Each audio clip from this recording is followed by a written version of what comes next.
this is Pastor Rolf, and here's a little something about me. I like calendars. Do you like calendars? There's so much you can see in a calendar. Here, come over here with me for a second. Here's a calendar.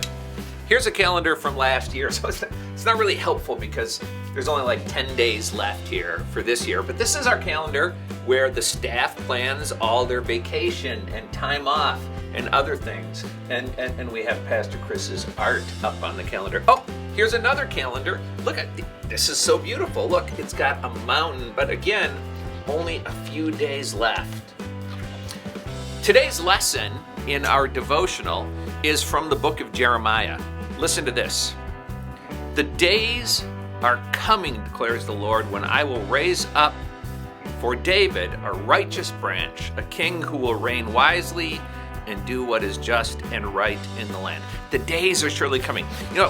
At Christmas, we focus on the days are surely coming in Advent, and we count them down, and we have Advent wreaths, one Sunday, one candle for every Sunday in Advent, or in my house, we have a whole Yule log, one candle for every day in Advent, or Advent calendars where you open up and there's a Bible verse or a piece of chocolate, and these are all ways to help us count down the days of excitement to Christmas.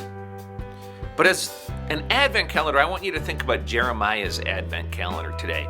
Jeremiah, he lived something like 620 years before Jesus was born. And he was a prophet, and he said, the days are surely coming. The days are coming. Think about that. And then his listeners probably went,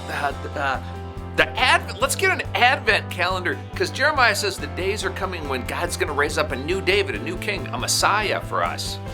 And then they started counting, and they had to have a candle for every week for 620 years. Think about that. That's kind of scary. That's a lot.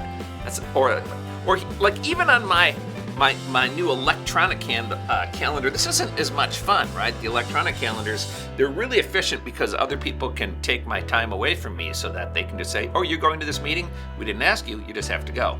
And they can put calendars, assignments on, and then I can be reminded.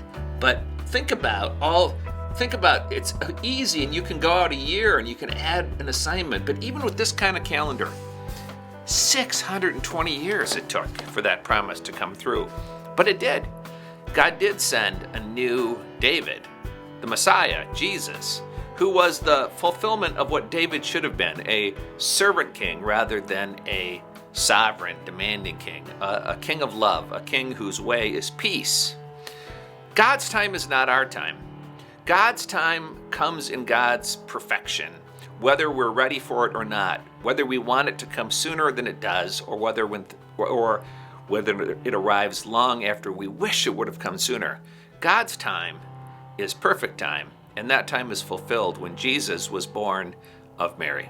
So as you count down these last few days in Advent to Christmas, remember the long wait that Israel had for its lonely exile to be ended and for the Messiah to come.